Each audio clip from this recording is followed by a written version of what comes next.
Assalamualaikum warahmatullah. Ada 3 hal. Kalau takdir itu sudah terjadi dan ternyata takdir yang tidak kita inginkan, apa sikap kita? Ingat, yang pertama, perkara mengenai takdir dan yang berkaitan dengannya. Nomor 1, takdir termasuk perkara apa? Rukun iman. Yang kedua, takdir itu datang karena rahmat dan kasih sayang Allah. Kemudian yang ketiga, apa fungsinya takdir? Supaya kita tidak bangga sampai sombong ketika dapat sesuatu, dan kita tidak sedih berlarut ketika kita kehilangan sesuatu. Kemudian yang terakhir, yang keempat, takdir itu jamaah untuk kita muhasabah atas dosa yang telah kita lakukan. Sekarang kalau takdirnya sudah datang,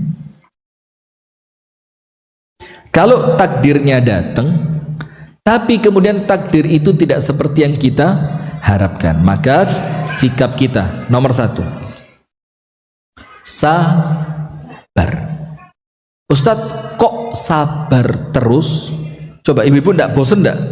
Ustadz, suami saya begini. Sabar ya bu. Ustadz, sudah sekian kali terulang. Yang sabar ya bu. Ustadz, tadi malam saya mau dicekek sama suami saya. Sabar ya bu. Lama-lama dia bilang, apa sih ini Ustadz, ini belajar apa enggak sih? Ini jangan-jangan Ustadz abal-abal, ijazahnya palsu juga nih, jangan-jangan. Dicek teman sekelasnya nggak ada yang kenal. Dicek nomor seri ijazahnya ternyata nggak tembus di kampusnya. Cukup. Lah, saya ngomong Ustadz kok. Saya tidak sedang membicarakan siapapun di sini. Tapi arahnya ke sana ya, dosa juga ya. Astagfirullah wa atubu ilaih. Sudah. Maka begini. Sabar. Terima kasih Bu, ya Allah, ini nasihat paling baik dalam hidup saya. Sabar. Maka begini, Ustadz kok sabar terus ya? Apa Ustadz tidak punya solusi yang lain? Maka kita jawab, ada satu hadis di mana Rasulullah Shallallahu Alaihi Wasallam bersabda,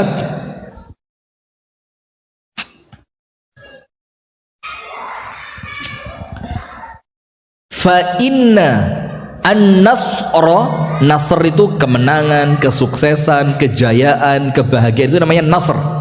Fa inna nasr, kemenangan itu, kesuksesan itu, kebahagiaan itu, fa inna nasrat ma'as sabri, datangnya bersamaan dengan kesabaran. Berarti ketika muncul takdir yang buruk dan Anda seketika itu bisa sabar, tidak usah nunggu jalan keluar, itulah sudah sabar, itu kemenangan. Anda bisa sabar, itu sudah menang. Karena setan tidak senang Anda sabar. Setan itu mengajarkan kepada Anda apa? Teriak, pukul, sikat, bakar, keroyok, hancurkan. Coba setan ada ngawur, hancurkan, jangan kasih, jangan maafin, jangan dilupain, itu setan. Sementara Allah meminta kita untuk apa? Wasta'inu bis-sabri was-salat. Kalau terjadi sesuatu yang tidak baik, Allah bilang apa? Ayo minta tolong sama Allah, tapi caranya bagaimana? Jadi kunci membuka pertolongannya Allah itu sabar dulu. Bagaimana tidak mau sabar terus? Ini kan yang datang kepada kita ketetapannya siapa? Allah. Terus Anda protes, gimana sih? Setelah Anda protes sama yang bikin, terus Anda minta tolong, tapi bantuin dong, marah ndak yang bikin? Enak aja katanya. Lawang kamu nggak sabar kok sekarang minta? Coba dari awal sabar. Dan sabar itu jamaah bukan nunggu setelah sekian hari. Minggir. Gak kuat saya lihat muka kamu. Pengen tak parut lambemu. Gitu. Loh, Anda kok ngerti bahasa Spanyol? Anda orang mana sih? Sudah? Tidak begitu, tapi sabar itu apa? Ketika terjadi pertama kali. Maka ketika perempuan tahu kan anaknya meninggal, Rasul bilang, Bu, jangan nangis, jangan marah, minta tolong sama Allah, minta pahala kepada Allah, yang sabar. Perempuannya protes, enak ngomong begitu, kamu nggak kena kok. Kita banget gak ini? Kita kalau lagi ada masalah, orang lain bilang, Yang sabar ya mbak, husnudzon ya mbak, walaupun nggak keucap dengan lisan, minimal hati ngomong apa? Sabar. Kayak yang top aja kamu nyuruh saya, enak kamu ngomong sabar. Emang kejadian ini nggak kejadian sama kayak kita kan? Terus Rasulullah pergi. Setelah Rasulullah pergi, diingetin sama sahabat perempuan tadi, Bu, tahu kan yang ngomong barusan siapa? Nggak tahu. Yang barusan ngomong Nabi Muhammad. Kaget ini perempuan. Dia datang ke rumahnya Nabi Muhammad ngomong, ya Rasulullah, al-ana asbir. Ya Rasul, sekarang saya sabar. Rasul bilang apa? Oh enggak, kamu tidak sabar. Kenapa? As-sabru inda sadmatil ula. Sabar itu ketika pak, ketika pukulan yang, nah ini bagus, refleksnya istighfar. Ada orang refleksnya keren mbak, ketika pak yang pertama dia langsung, maka itulah orang yang sukses. Nggak usah nunggu. Loh ini setelah sabar apa? Jangan. Anda bisa sabar, itu sudah menang.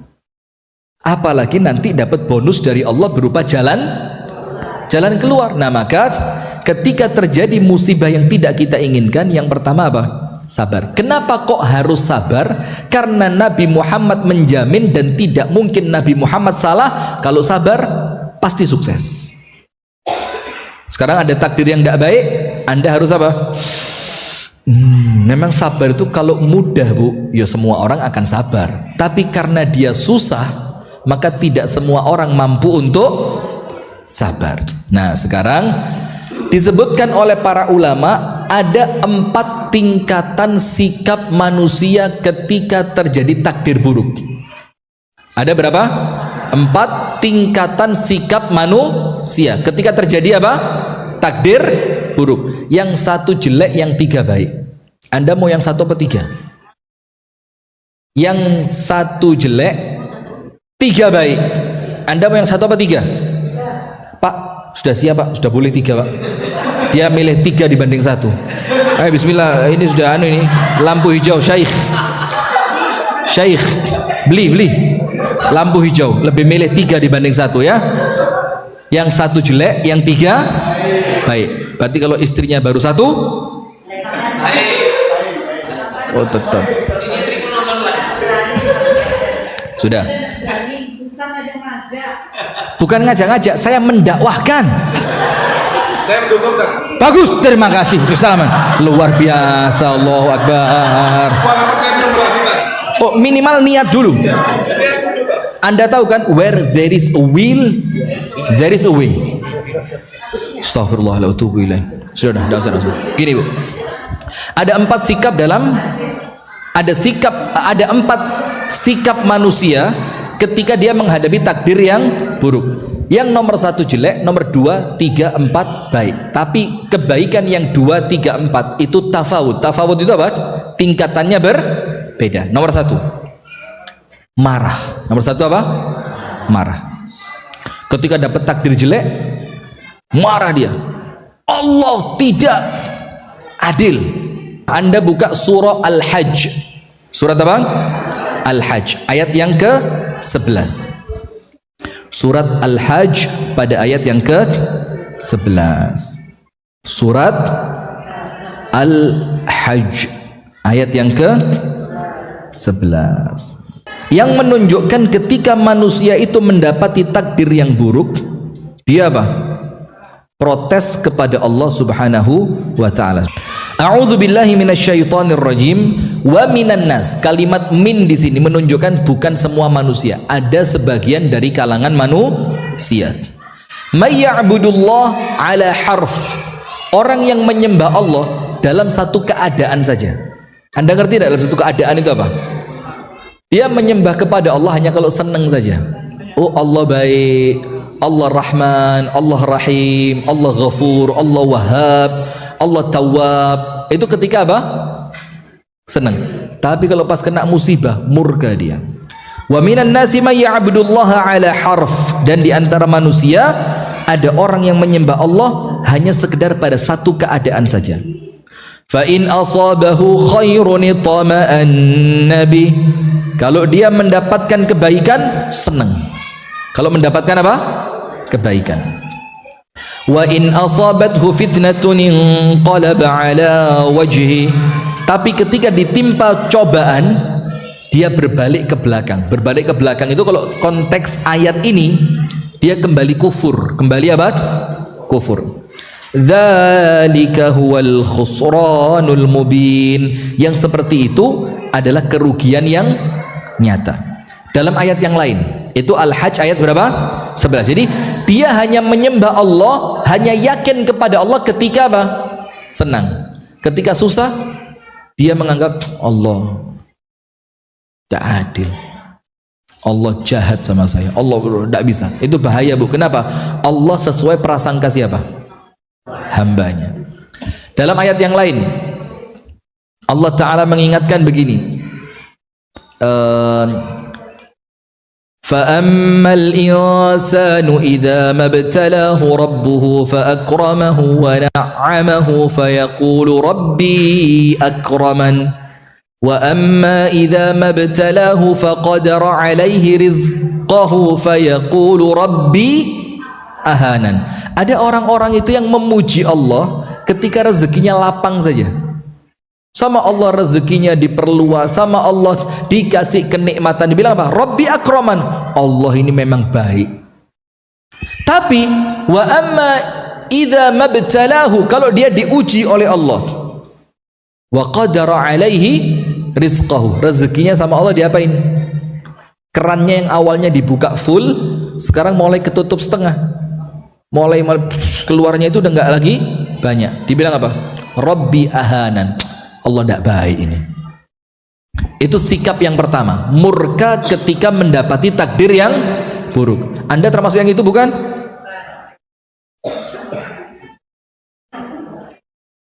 Dan itu tidak ringan. Tidak ringan. Kenapa? Karena waktu terjadi musibah, itu dalam hati itu perang antara sabar, marah, kecewa, ridho, ikhlas. Itu perang. Saya 2 tahun yang lalu ngalamin. Saya lagi di Batu, di kota Batu, di bulan Ramadan tanggal 10, di bulan Ramadan tanggal 10 di kota Batu. Anak saya sakit di Kasembon, 40 kilo jaraknya dari tempat saya ceramah ke rumah saya. Itu mau sahur, ditelepon sama kakak saya, anakmu meninggal. Itu kaki di kamar mandi itu kayak nggak ada tulangnya. Itu mau mandi gini, jatuh blek. Mau lagi sampai saya takut, akhirnya nggak usah mandi lah, berangkat keluar. Itu dalam hati, ya tidak seperti mudah ketika ceramah.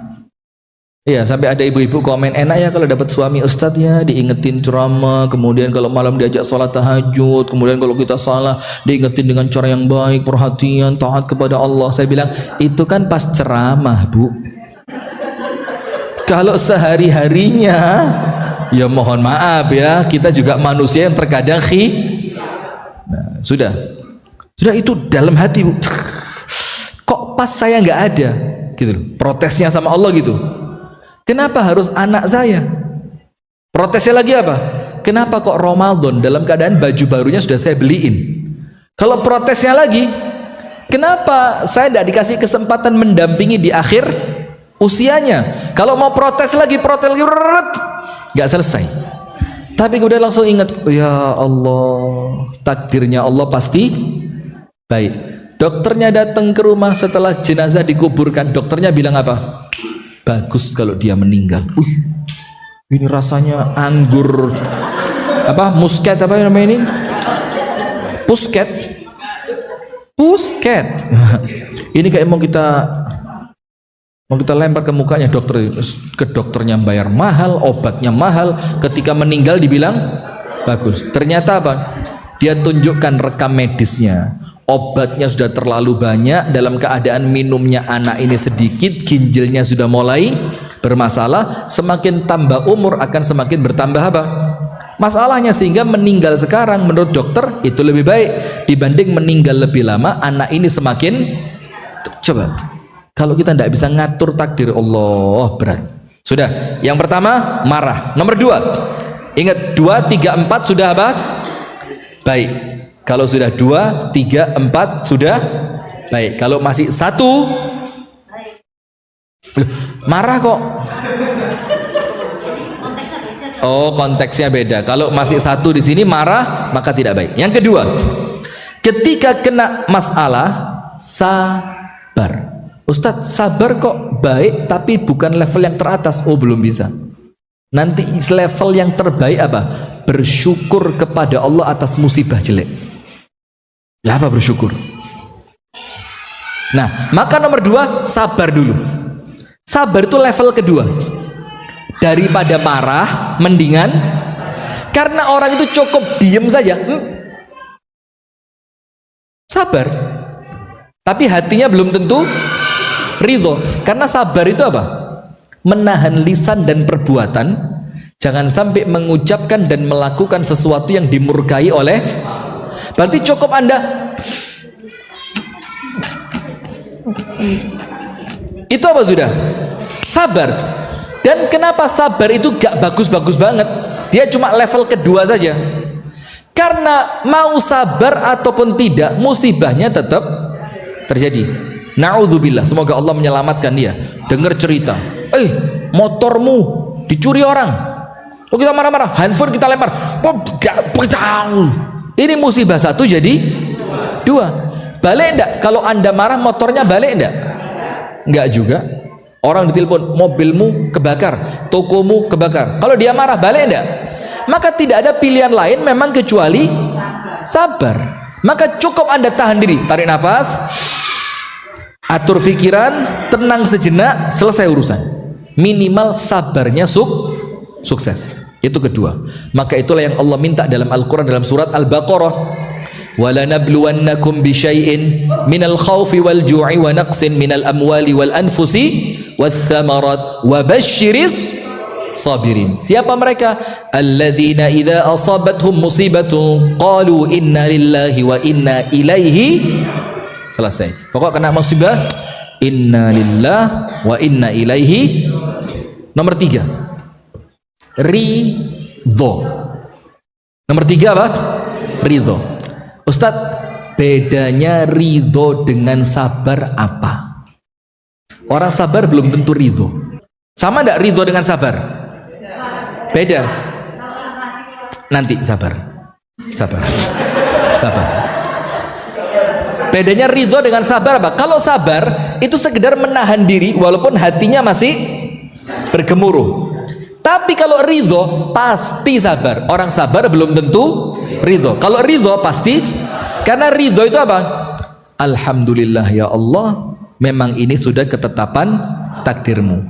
Radhitu, saya ridho. Maka Allah kasih apresiasi. Apa apresiasinya? Orang yang ridho dengan musibahku, maka Allah akan berikan kepadanya keridhoanku. Jadi kalau ridho dengan ketetapannya Allah, Allah bakal apa? Ridho. Kenapa begitu? Balasan sesuai dengan amalan. Amalan kita ridho dengan apa yang Allah tetapkan, maka Allah akan ridho kepada kita. Itu yang ketiga. Yang terakhir, yang paling top, syukur. Tokomu kebakar, alhamdulillah kakak, terima kasih berita gembiranya. Wow, amazing.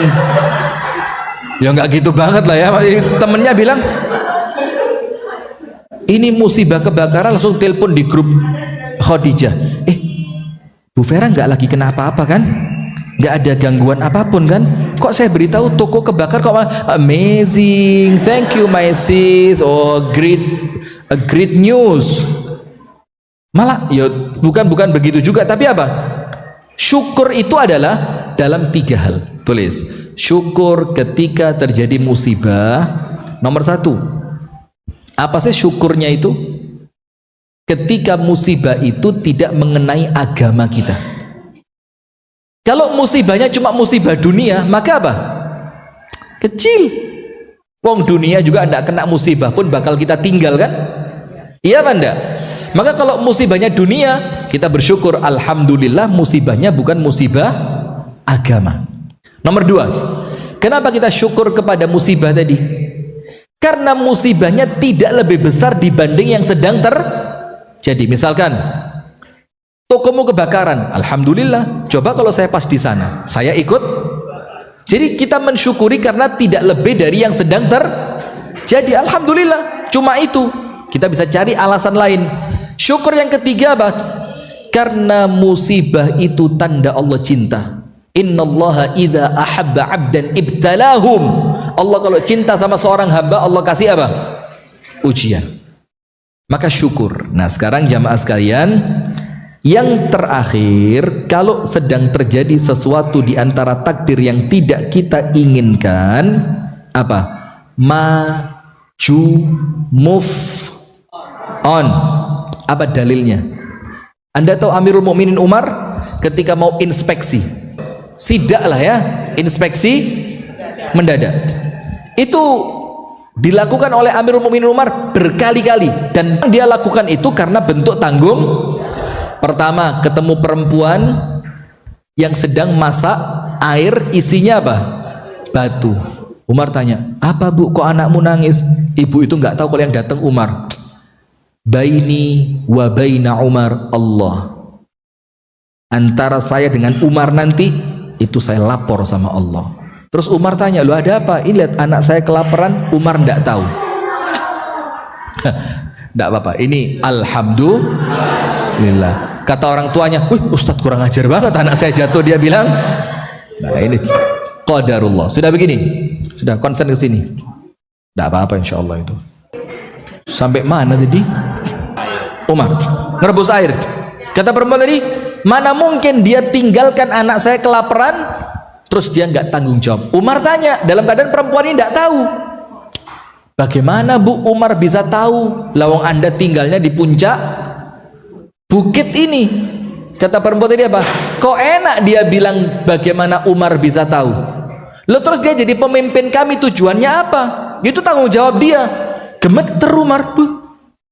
Langsung Umar turun sama Abu Ubaidah Ibnul Jarrah, masuk ke Baitul Mal, ambil gandum, ambil kurma, ambil minyak, digendong sama Umar. Abu Ubaidah bilang apa? Ahmilu anka ya Amirul Mukminin. Umar, saya yang angkatin. Marah Umar, waihak, atahmilu wizri amam Allah yaumal qiyamah. Ngawur kamu ini, kata Umar. Mana mungkin kamu bisa nanggung dosa saya nanti di hadapan Allah? Tidak bisa, biarin Umar yang angkat. Umar angkat, dimasakin buat ibu tadi. Kata ibunya, biar saya yang masak. Nggak usah, saya.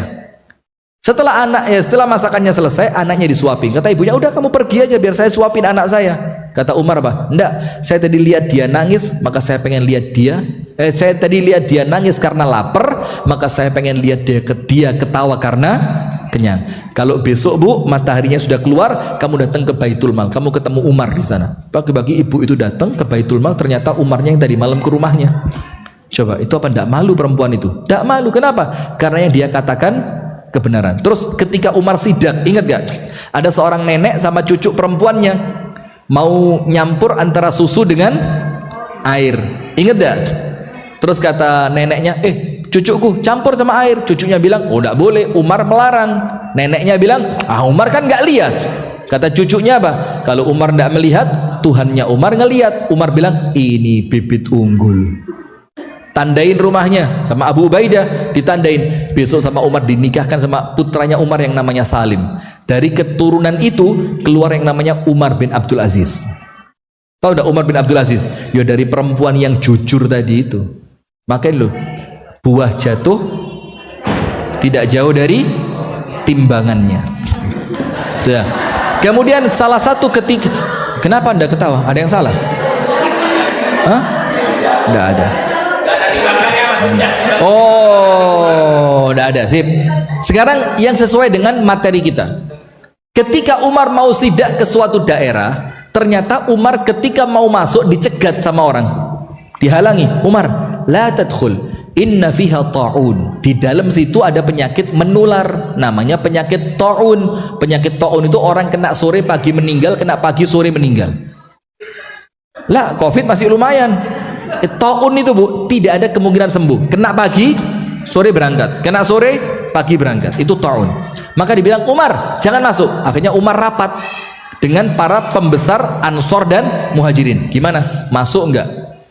Yang satu bilang, masuk Umar. Sampai sini masa enggak masuk? Masa Umar takut dengan takdir?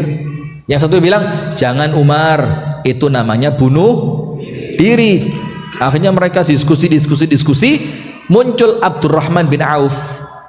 Abdurrahman bin Auf bilang apa? Ya Umar, saya mendengar Rasulullah mengatakan di dalam hadisnya, kalau kalian mengetahui ada taun di suatu daerah, yang di dalam tidak boleh keluar, yang di luar tidak boleh masuk. Kata Umar, idzan la nadkhul. Kalau begitu kita tidak masuk. Terus ketika tidak jadi masuk, Umar mau pergi. Salah seorang sahabat nyeletuk, tafirru minal qadari ya Amirul Mukminin. Kok Amirul Mukminin takut dan melarikan diri dari takdir? Kok Umar melarikan diri dari takdir? Kok kabur? Apa kata Umar? Afirru min qadarin ila qadar. Saya kabur dari satu takdir untuk menjemput takdir yang berikutnya. Berarti apa? Move on. Jangan berhenti di situ. Ini takdir selesai ceritanya sudah. Kenapa selesai? Oh, udah terjadi. Terus apa yang Anda lakukan? Mau nangis terus?